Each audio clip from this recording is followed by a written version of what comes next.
बिस्मिल्लाहिर्रहमानिर्रहीम। मैं तुहाड़ी kitchen with Arfa. मेरे तमाम यूट्यूब फैमिली नूं अस्सलाम वालेकुम। उम्मीद करदी हां तुसीं सब खैरियत नाल होवोगे। अज दी रेसिपी मेरे किचन दे चने दी दाल बनांगी, बहुत ज़्यादा टेस्टी बनेगी। तुसीं मेरे नाल रहे।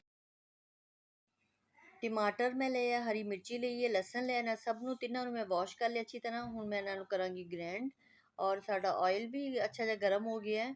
इस नूं हुण 2 मिनट फ्राई करांगी और नाल ही मैं हल्दी पा दांगी हाफ टी स्पून और नमक भी हाफ टी स्पून के करीब कौरमा मसाला ऐड करांगी। चने की दाल में मैं अद्धा घंटा पहले ही धो के रख दिता सी, वो मैं इसके अंदर ऐड करांगी। थोड़ा जिहा फ्राई करांगी और मैं 2 गिलास पानी पाऊंगी। अद्धे घंटे बाद फिर मिलते हुण मैं सर्व करने लगी हाँ। जिस तरह मैं बनाया तुसीं भी बनाओ, बहुत ज़्यादा टेस्टी बनेगी। मेरे चैनल को लाइक और सबसक्राइब ज़रूर करियो।